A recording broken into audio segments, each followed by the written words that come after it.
All right, we're back. We're back, guys. I'm sorry about that. Had some clients come in and they didn't want to be on social media, so I had to shut you guys down. But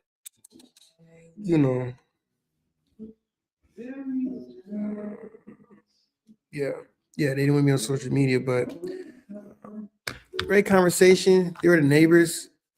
Some realtors don't like that when the neighbors come, but I welcome it, man. It's an opportunity. Once again, ask for a referral, ask for anyone they know that I could help. That's always a possibility and availability. So you don't know unless you ask.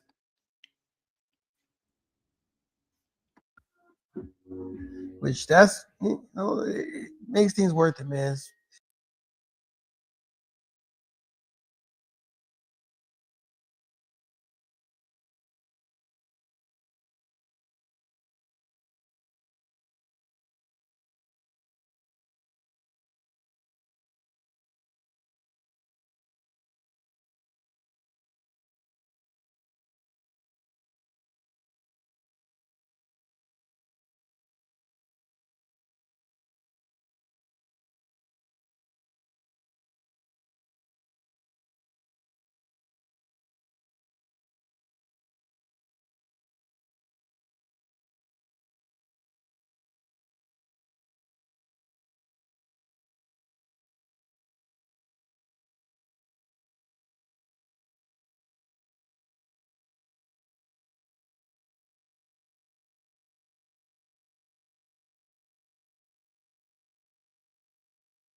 It's going out, bro. I always like it wants to die on me. But yeah, that partition right there, it changes things up, man. It does change things up for people. So that was one thing she added. She talked to me about the flex room. As soon as you walk in to the left of the home, that's another signature from this particular builder. He loves the flex rooms. I like the flex room as well because you can create to whatever you want to create it to. Flex rooms give you a way where if you do want to make it a bedroom, you can. It's not going to be an official bedroom where, you're going to get the value for it that you want unless you do the right things to convert it over, then okay. But for the most part, if you need a flex room where you want to make it a nursery, you want to make it an office, you want to make it this or that, you have that option. I keep saying it, man. You guys are going to learn. One thing I love is options. Give me an option. I'm going to take it. I'm going to take it. All right. So that's a beautiful thing. Again, I'm at 5973 Cartagena Circle out in the Spanish Pines subdivision on the west side of town. You guys know I went over the numbers not too long ago when it came to the west side numbers from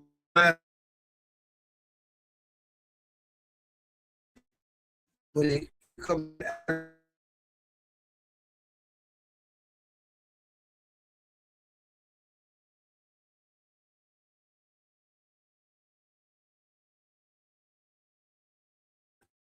let me make sure I have that information here for you guys. So yes, so on the west side, remember this is from last month. There's 187 active listings currently. 29 days on market, time on market right now. And the median sales price is $389,900, and it's 53 sold listings just from last month. So this is down to 299, 299,950, below what the average price is. So that right there should also, once again, these are the type of things as an investor, as someone, even as a homeowner looking into making sure that their home appreciates the right way. This is the area I may want to look into. I may want to look into something like this because these are number and data points and things that I need to make sure I'm making a great decision. So yeah, man, this like I said, I'm here 10 to 2. 10 to 2, you want to come look at this house, come look at this house. Again, it's a 2-bedroom, 2-bath home, 1,800 square feet, but that 1,800 is every nook and cranny has been planned accordingly. This is a custom home once again. Has custom fixtures, accent walls, built-in place. Bathroom is in the primary bathroom is really nice, modern, nice look, nice feel. We were at the rooftop before I disconnected with you guys, but the rooftop is flat, nice, easy for maintenance. I love that. Stucco exterior, covered patio, which is really nice on those hot summer days. If you just want to still entertain outside or you just want to relax outside, you still have the opportunity too, because you got that nice covering, right? Really, really nice. Also, I told you guys the garage has been converted. It was converted over into a flex space. So right now it's converted. Right now it's being utilized as a theater, but you can use it as whatever you like. One other thing I got from the neighbor, which was nice because I was trying to figure it out. This is a smaller home, right? It's 1,800 square feet, but it's sitting on a pretty large lot. This is probably one of the few or last homes that were able to be at this particular size on this large of a lot. Apparently rules have changed. I haven't verified this information, but this is what the neighbor is telling me, that homes moving forward have to be a little bigger. So I'm assuming the zoning requirements have changed when it came to what could be built and how it could be built. So this is another, once again, because I highlighted that backyard because it is a lot of space. So if you're looking to build a casita, a small home, rental home, you can do that in this backyard because you have the space for it. Again, you have the entry points from the left and the right side of the home, which gives you that flow, and know that you don't have to let anybody through the garage or let anybody through your home to get to the backyard. It's easy access, right? And 2 reasons you may want to do that. 1, you may just want more rental income. 2, you may just want to offset your costs a little bit when it comes to your overall mortgage payment. It doesn't really cost that much to build a casita. You can get someone out here to build something like that. It doesn't have to go too crazy, but I've seen some really, really spectacular ones, and I've seen some really, really bad ones. As long as you can build it where it's well maintained, heating and cooling, they got some sort of plumbing, make it a little small studio apartment. Now, you can make a little bit of extra money from that, which is great. It's going to be a great asset for you. We are in the Canateo ISD school district. If you want some information about that, definitely, I have a QR code here, Mike Clark, ElPasoRealtor.com. Go to my website. I have some for you as well. You utilize those, go to the school district, get the information you're looking for when it comes to picking the right school for your school-age children, right? Or school-age kids. Hey, that's available for you as well. So you can make that that decision if this is something you want to do. Now, we're going right to what it feels like on the inside, right? So remember, I got my notes over here, so I'm just gonna go over my notes a little bit. So that it's an open concept exterior, of course. Like I said, you're gonna step inside to an inviting open concept. Like I said, man, I can't say enough about the concept. Finished tile flooring throughout, which is not only elegant but also durable and easy for first-time homeowners to maintain. So you don't have that carpet, you don't have to worry about the carpet. Nice sweep, mop, done, right? You get one of them nice little robots, that thing is just rolling around, cleaning up for you. That's even better. You don't have to worry about getting stuck on the carpet or anything like that. I love those as well. Those little robot cleaners, nice. I would also say it has a nice, like I said, modern gas fireplace, adds warmth and ambiance in the living room. Like I said, if you want to entertain, nice chill spot that you can do that. Freestanding gas range, microwave, and it has a tankless water heater. I think people love, at least me personally, I love the tankless water heater. It's easy to maintain if they're installed correctly. I gotta say that, man.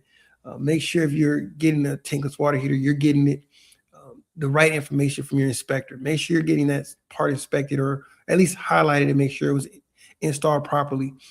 One issue I had with my home, which I had an inspector come, but once again, you don't know what you don't know.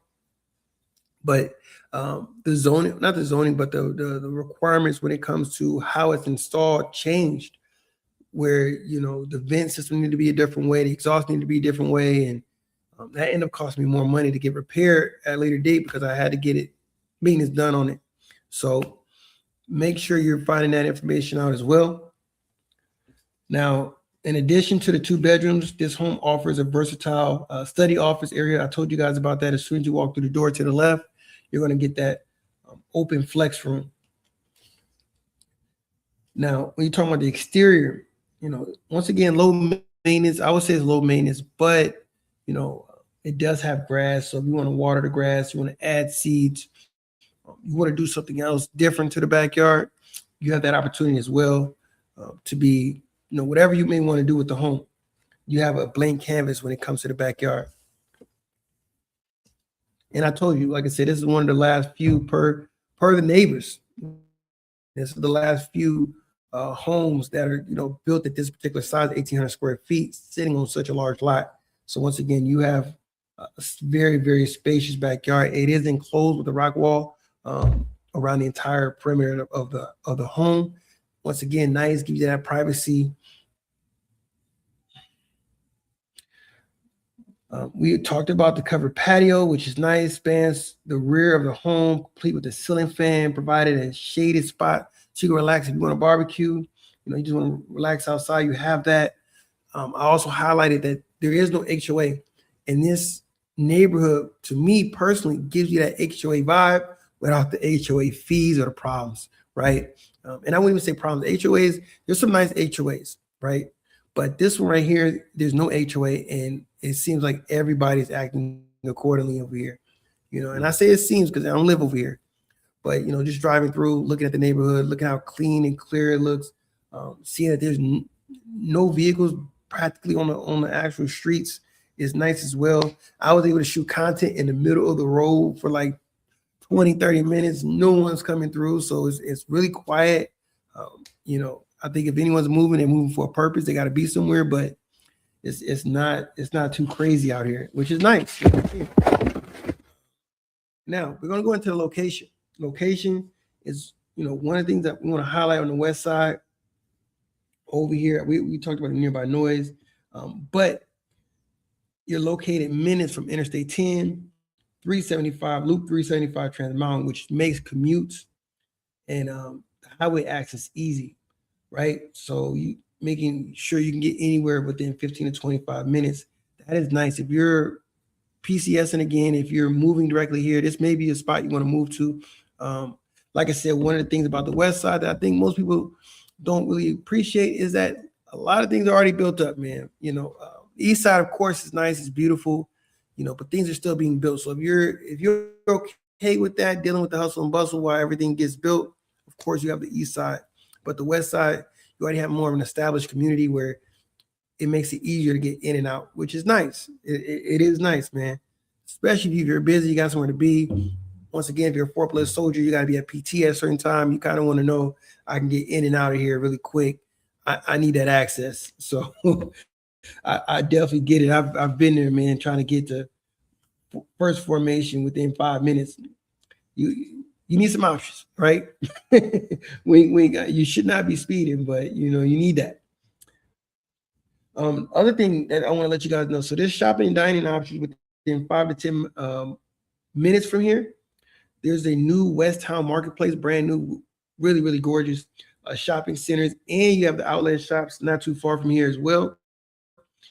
Both are nearby, featuring popular stores, restaurants, nice for attending. Also find everyday conveniences like grocery stores, local eateries, and most of these locations, and like literally brand new.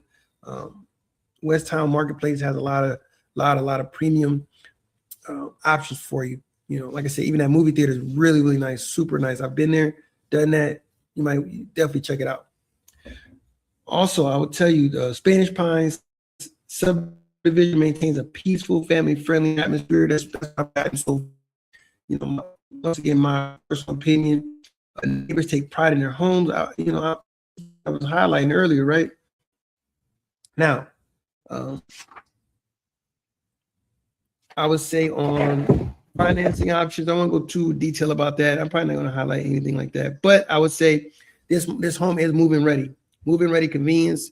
If you're looking for a home that's move-in ready, nice, ready to go, this is going to be the home for you. This property is truly move-in ready. It's a big benefit for a first-time home buyer who might not have the budget or desire to renovate, but you're getting that feel. Right? This home was built in 2015. It feels like it was built this year. I promise you. Like you walk in, you're like, man, this is nice. One thing I like about these custom homes, just builds overall that's changing, is the tall doors. The doors, oh my God, the doorways coming in. Some of the homes have wider hallways, which is easy accessible, especially by people in wheelchairs. You need to be able to move through the hallways, all that stuff. These custom homes are getting better and better. I'm not saying this home has wider hallways. It looks like the standard size hallways, but the doorways, huge. There's 2 bathrooms, right? 2 full baths. That guest bathroom that's not attached to the primary, nice walk-in shower, beautiful, open. It's top tier. I like that as well. Now, let's see. What else did I want to talk about?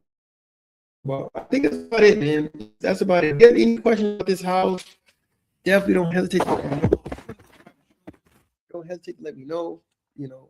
One question I got asked last time is, hey, how long are you going to be here at the open house? Well, I'm here till 2, but you can see it on their face like that might not be enough time.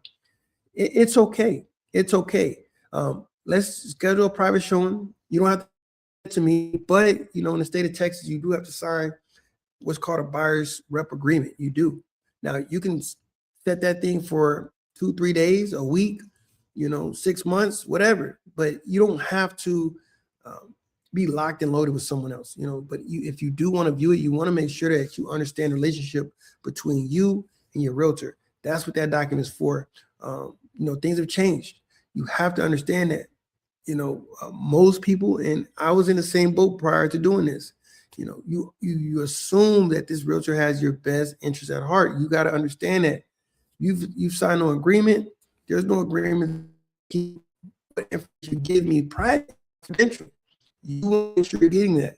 We have a couple acronyms. One's called OCAR for our potential clients. O being obedience, L loyalty, D is disclosure, full disclosure, and then CAR, you got confidentiality, accountability, and the R is what is it? Response, or I have to find what the R means, but it's an acronym. But you see all those things you get that I have to give you if you're a client, compared to I can give you the bare minimum. I owe you confidentiality, but not full confidentiality as a customer. there's just so many different things that I don't give you as someone who's not signed with someone. So even like I said, in that particular moment when we're walking through that house, at least in that moment, whatever I say or do, you know, for the most part, is kept between us, and that's really what it's for.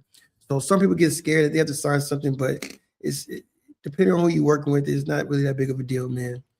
Uh, I've done it a couple times, show some houses, we signed it, good to go. Some people wanted to work with me, some didn't. Some I'm following up with, but if you want to see that house, that is a condition. That's something you have to do. But don't let it stop you from seeing what you got to see. So that's it about this house. I did want to talk about me being a realtor. So you guys give me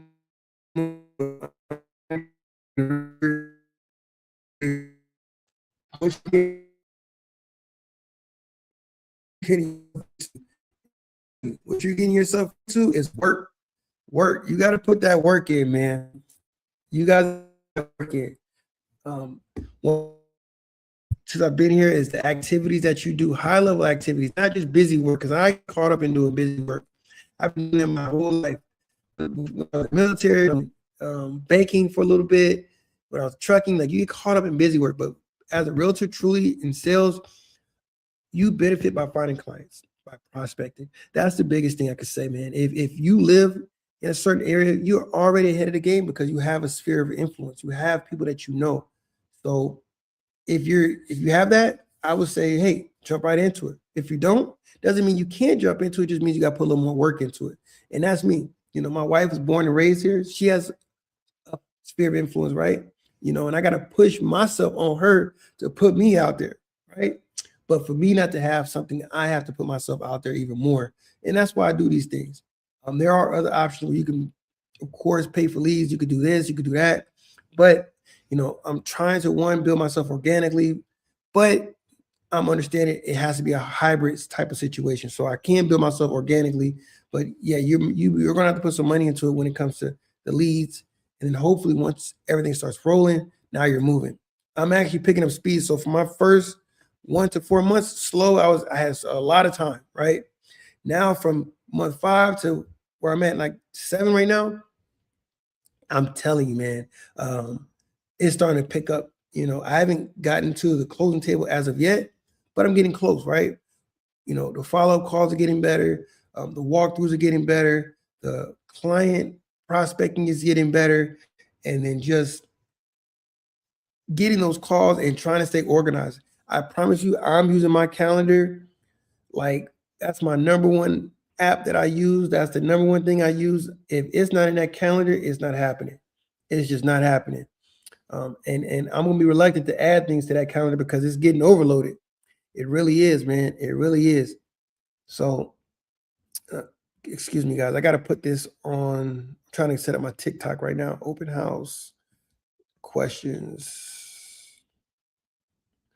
Open house. Fort Bliss. I'm trying to add stuff right here for you guys. Fort Bliss and El Paso, Texas. Just trying to add little things, man. I don't know why I can't stream it from here. Paso. Okay. So we're just adding that. I had everything going earlier, but like I said, I had a neighbor come and things slowed down. So I just wanted to make sure I got all my stuff situated. With the real estate, it's about the amount of work you're putting in. And so, like I said, things are picking up, it's getting better and better. And like I said, you're one deal away. Thing about sales, thing about being real estate, that's the biggest thing. So understand, yeah, you can be spending a lot of money up front, but the benefits of this being a successful career is what you put in it. So I'm gonna put as much as I can. I'm gonna keep putting in the hours. I feel like it's all day at this point. From the time I wake up to the time I go to sleep, I'm eat, breathe, and sleep real estate. I'm also trying to make sure that I understand what's being changed, the laws being presented, the guidelines I have to follow, the rules I have to follow. I'm trying to stay involved in understanding all of that good stuff. Also making sure I understand what my clients need and want, what people need to understand and what they don't understand. One thing I've noticed in El Paso, one big thing I understand in El Paso is some people have houses and they don't understand what they got themselves into. And I don't know why, I have no idea. But one great example is these exemptions. Housing costs is expensive. It is. And that includes the property taxes. But if you didn't even get your exemption put on, man, that's a problem. You got your homestead exemption. That's a problem. And I'm not a tax attorney. I'm not anyone that deals with taxes. I'm just giving you an idea that, hey, you may want to check this out or talk to somebody about it and just make sure, man, have these conversations. That's one thing we have to get used to. Certain communities, this is a norm. They're going to talk about it all day, every day when it comes to finances and home exemptions and, and that way you stay current on it. And if you don't know something, now you can ask more. But we may not have that friend. We may not have that person in our life that talks to us like this stuff. But make sure you have your homestead exemption. Another thing for my VA clients, just because you're not 100% doesn't mean you can put something in it.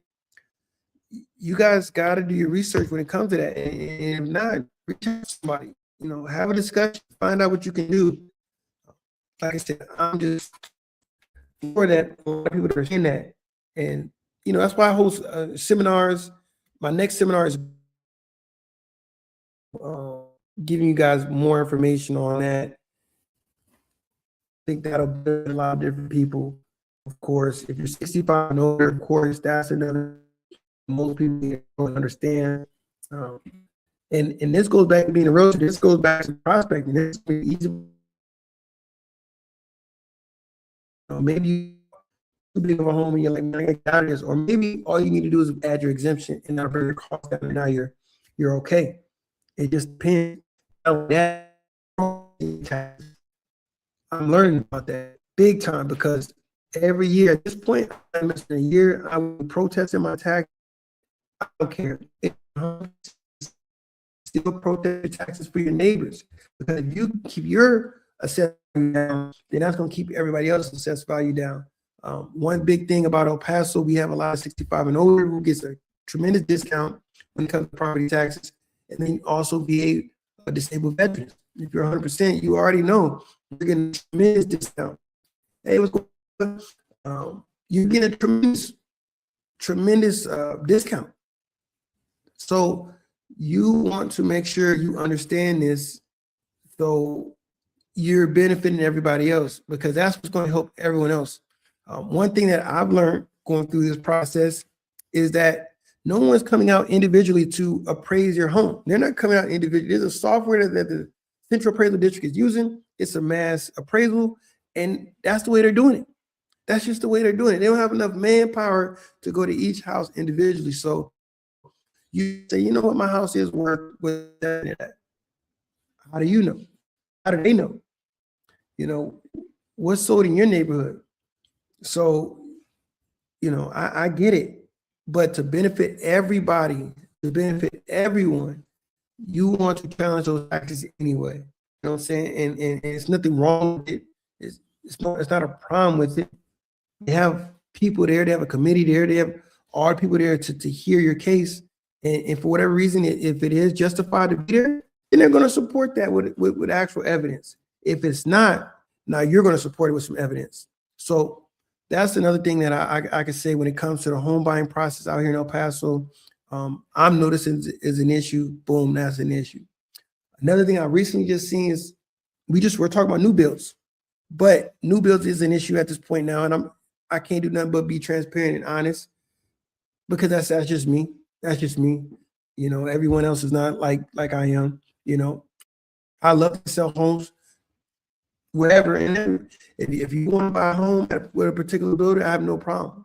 But I would say just make sure you're doing your research when it comes to warranties, when it comes to responsiveness, when it comes to how the home is built, what materials being made with it. Make sure you're doing your research. Make sure it's a quality, sound home. All right, because you don't want to buy a home, get into it, and then be upset with the process.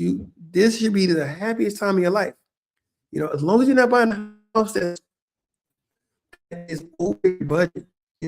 One thing they says over and over, don't go house poor. If you don't know who Dave Ramsey is, Google him. You know, if you're dealing with finances, you might want to look this man up. But that's another thing you want to understand is don't buy too much of a house. So when you're buying these new builds, you can move in it happy. You're not moving in it and then within 6 months now you're stressing about how to keep up with this. Right. Another thing that you want to understand too is taxes, property taxes, because if that home is recently built, understand it says value on that home was value on the land because no house. But once again, if you don't understand that piece and you're on TikTok or you're on social media, type this in. You know, people who bought new homes prior to it being assessed, you know, they lock in their rate, they lock in what their principal interest is, and how they're built. For example, they're paying $2,000 a month.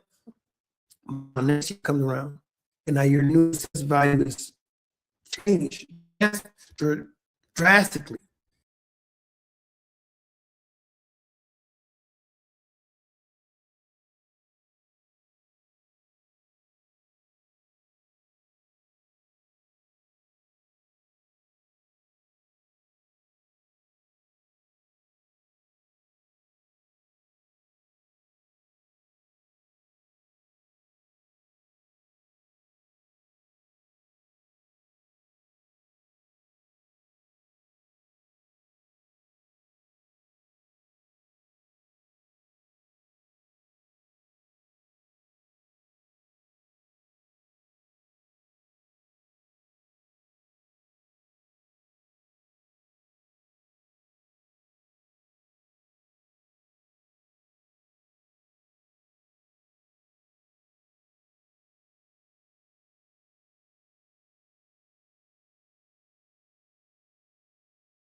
Period.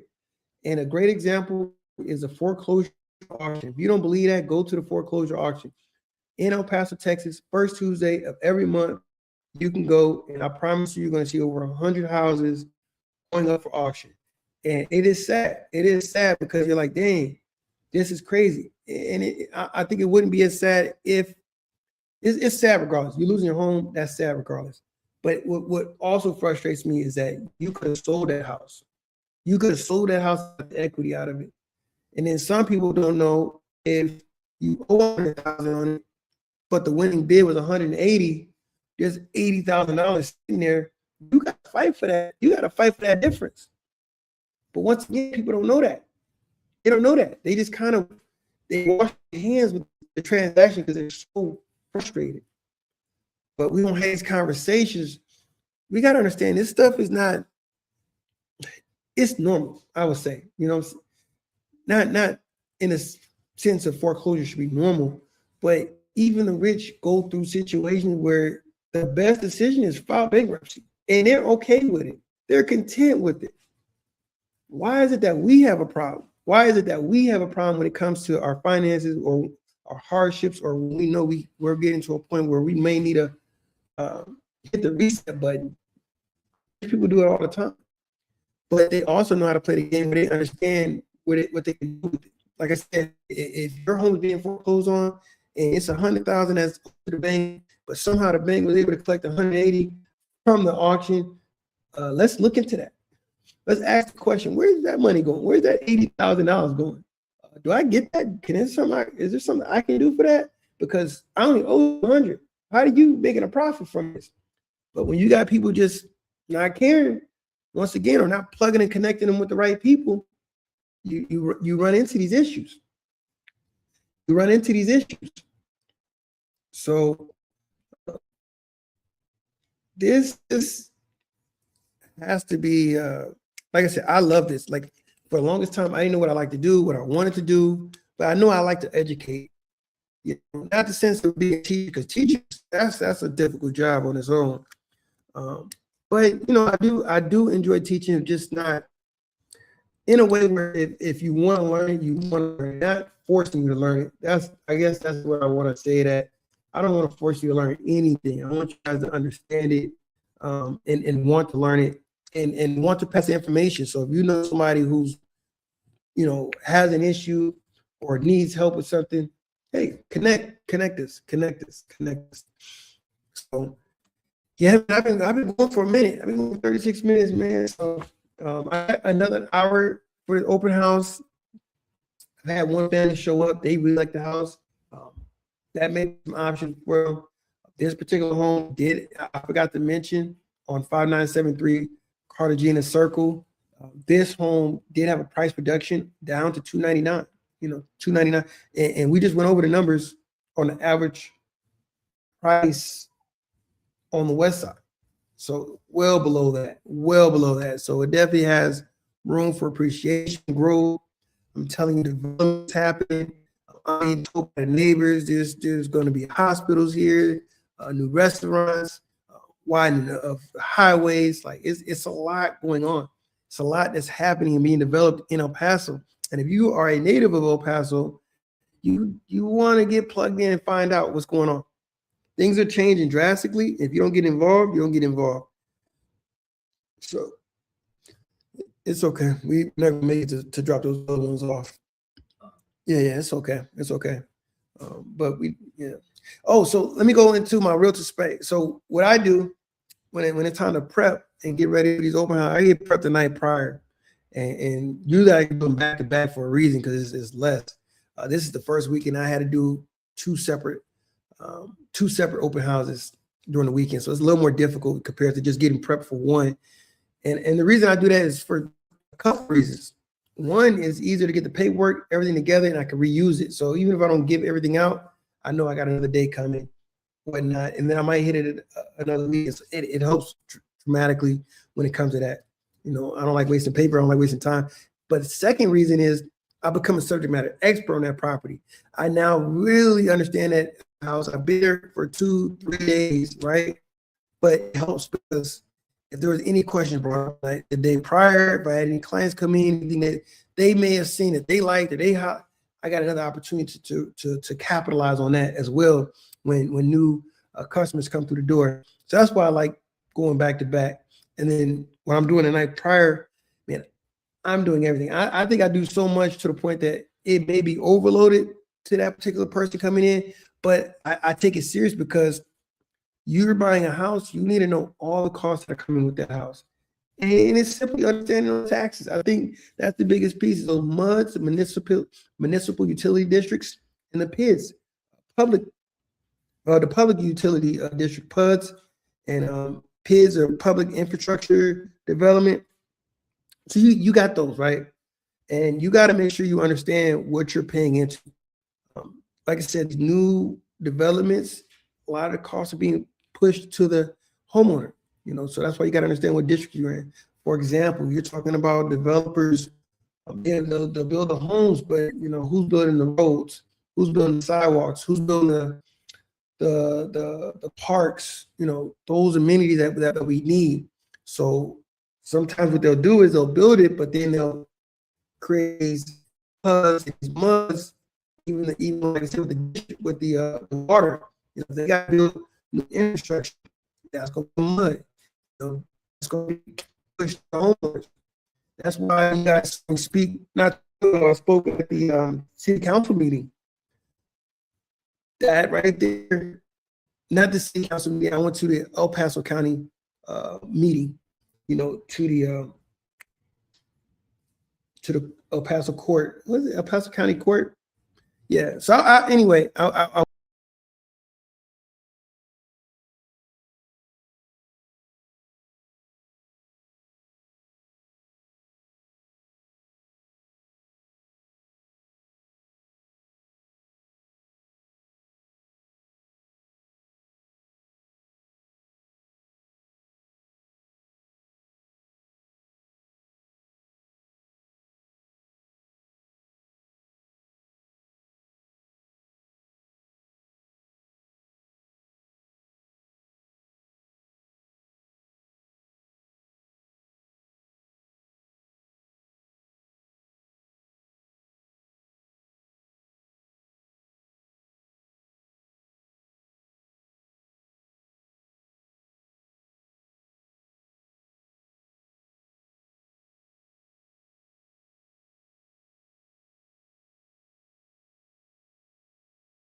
all right, we're back. All right, so I want to wrap up with dang, what were we just talking about? I want to wrap up with what were we talking? Oh, that's what I was talking about. So we talked about the muds, the PIDs, and then while I was speaking at the city or the county court meeting, I keep forgetting it, man, because you got the county judge and then you have county commissioners. I forget the name of the meeting, but anyways, they're talking about the new data centers being built here, and we have one big data center already done, which is the Meta data center, and then of course what's happening is more is going to be coming out. So the county commissioner that brought this up, I forgot the lady's name. Really nice. I mean, it seemed like she's trying to be proactive. I don't know if it was a little too late or she should have did it a little sooner, but nonetheless, I appreciate her bringing it up regardless. So one of the problems with these data centers is it takes a lot. It's a lot of resources that's needed for these development centers, these data centers.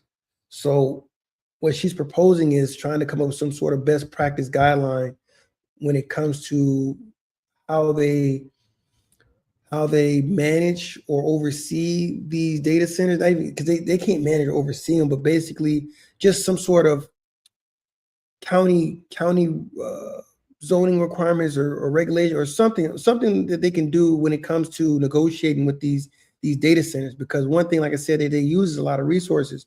For example, once again, water. It needs a lot of water to keep those servers and everything that's needed inside of that data center cool. Okay, well, this is a big warehouse.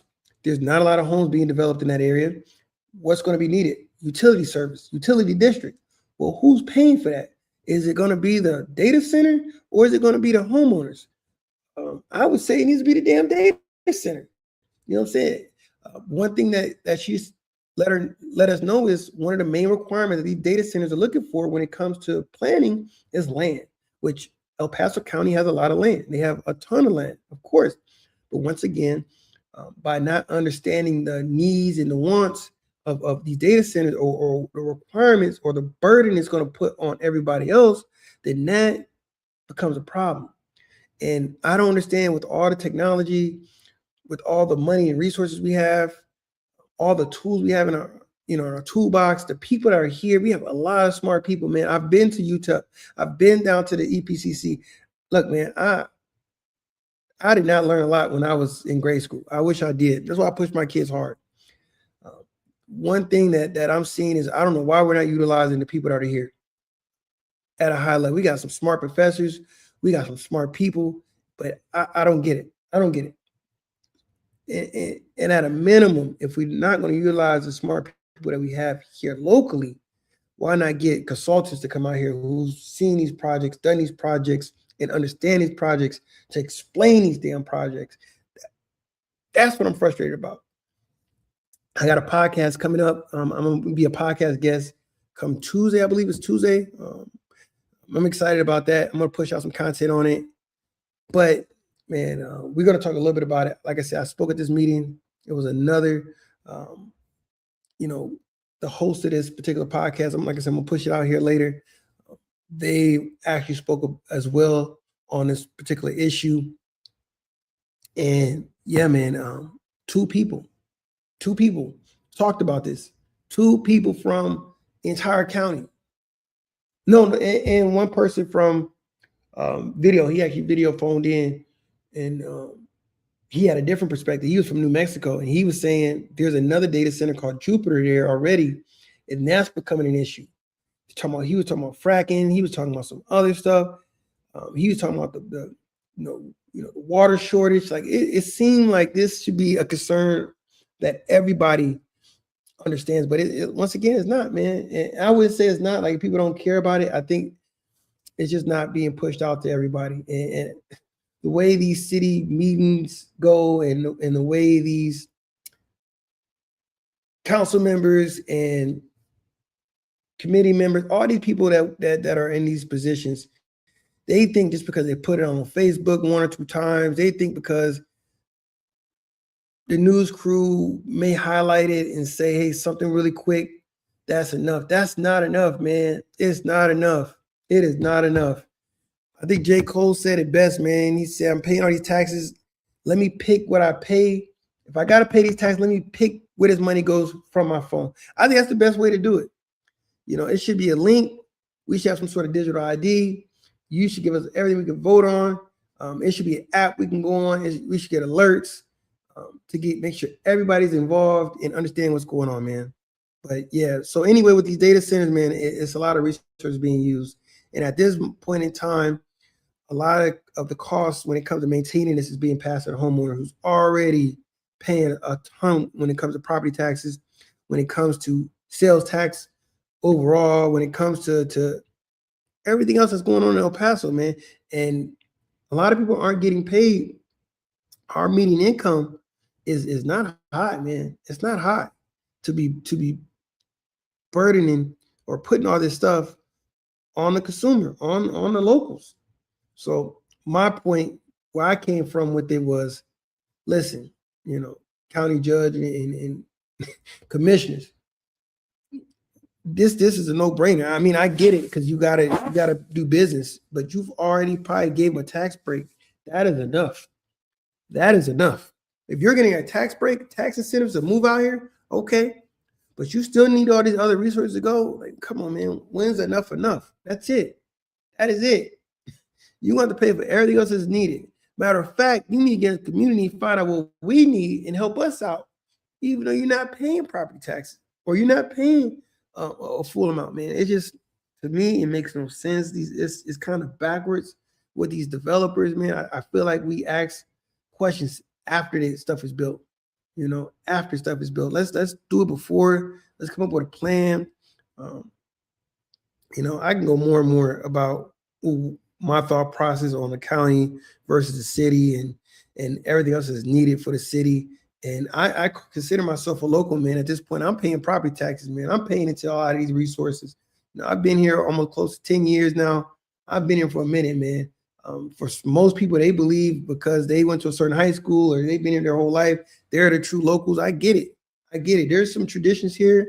There's a culture here. I get it, and I respect it. But new people are moving in, and they can see it for what it is. People who've been to other places, other countries, other states, other cities, other counties, they have a different perspective, and they see what's going on. This is crazy. This is not normal, bro. This is not normal.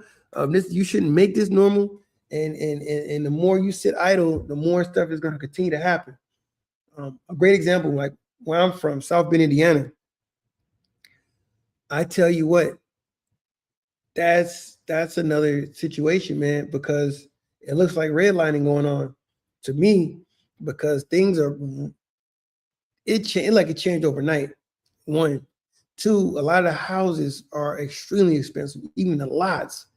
When property values go up tremendously, of course, that's going to slowly affect appraisal values, slowly affect taxes, and at least in my community where I'm from, a lot of them are renting. A lot of people are renting, and of course, what happens if property values go up, taxes go up, your rent's going to go up because as a business owner, that's what you do.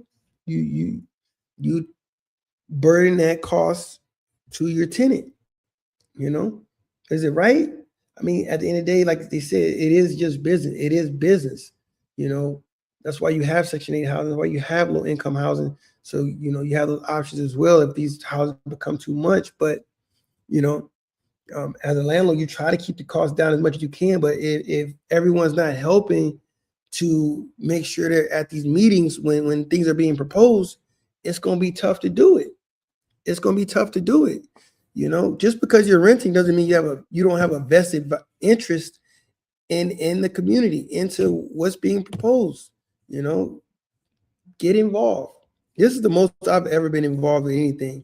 I never thought I'd be involved with city politics, local politics in general. I never did. But now, man, it's like I have to be because everything seems like it's affecting me.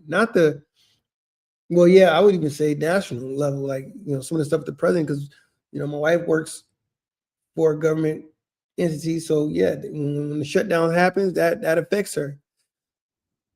But I would also say a lot of other things affects us moving forward too, locally, like I said, with these taxes and everything else being burdened. So I see change, I see potential, I see things that are going to happen, but I feel like we are the generation that's going to go through the pain points if nobody speaks up and talks. So yeah, that's where I'm at, man. That's where I'm at. But I want to wrap this up almost at an hour. I think I've disconnected a couple times so far. But if this is the type of content you like, comment, like, subscribe, share. If you want to get to talk to me on a personal level, you want to talk to me over the phone, whatever, individually, one-on-one, reach out to me. My phone number is 915-487-6602. Again, I'm a local El Paso, Texas realtor, and I can help you with anything. If you're military, you're PCSing, I love to help you.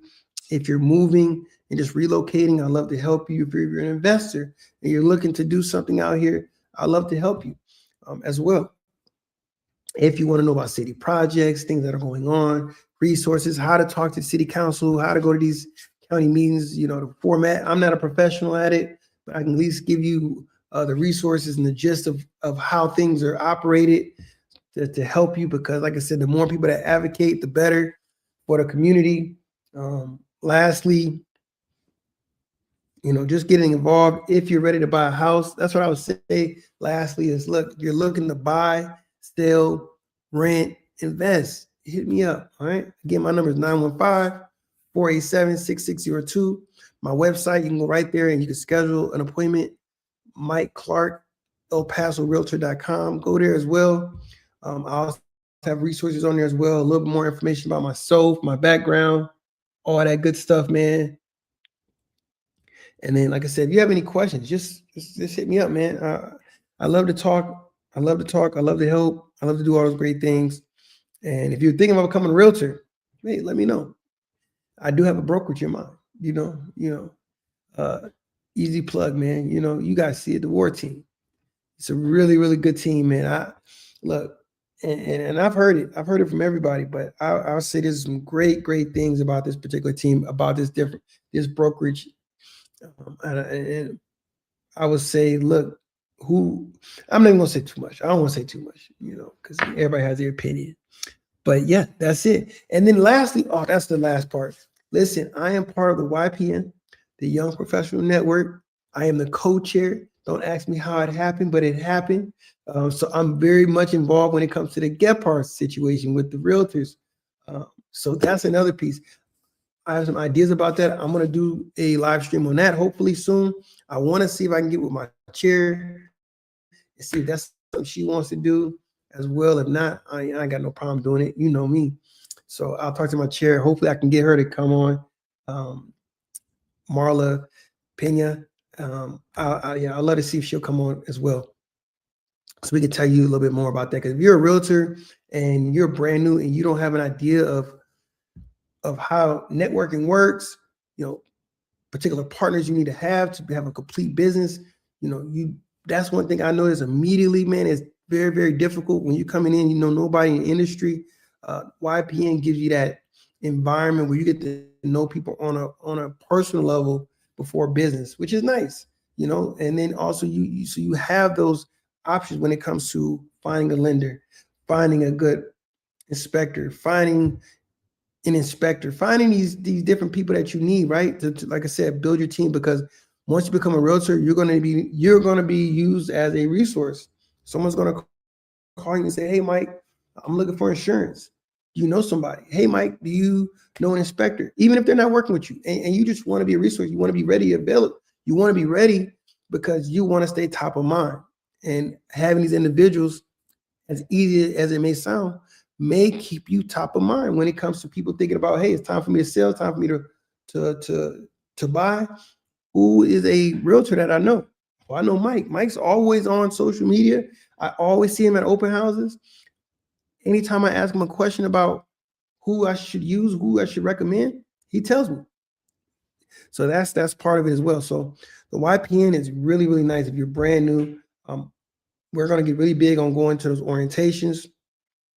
First thing, I'm trying to make sure I introduce you guys and give you guys key resources. So if you are a realtor and you did pop in for a little bit, let me know about that. I did send information out. If you're already part of YPN and just fell off for a little bit and you want to get back plugged in, I want to find out what's keeping you from staying consistent with us. What do we need to add value to that's going to help your business succeed? I think that's the biggest piece, man, that I want to do, is make sure that we're consistently adding value to you, to your business, because this is what this is. You want to make money. You want to grow. I want to grow. I need to meet those people who are hungry just like I am. I'm working. I expect you to work. You know what I'm saying? Like, not all day, every day, but I need to know that, hey, if I refer you to somebody, you're going to give them top level service. And the best way to be introduced to that is through YPN.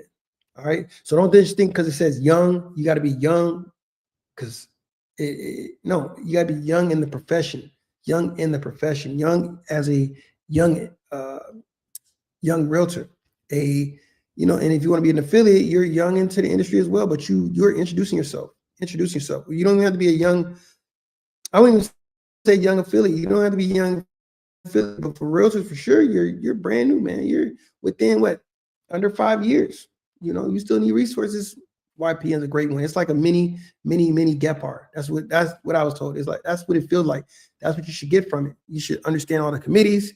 You should understand what's going on in the city. You should be introduced to so many different people. The networking, but that's gonna be a whole nother channel. All right, I want to add more to it, but I appreciate everyone that came on. You guys see it. Share. Push the content. I appreciate everybody that came in and out. Thank you so much. Hopefully this will be a great year, not only for me, but for you as well. Make sure you have your goals, quarterly goals. I say that. Don't just make it big, broad goals. Make these small, bite-sized goals where you're going to complete that bigger goal. So for me, I got my quarterly goals, first, second, third, and fourth quarter. And right now we're in the first quarter, and we got to go get it.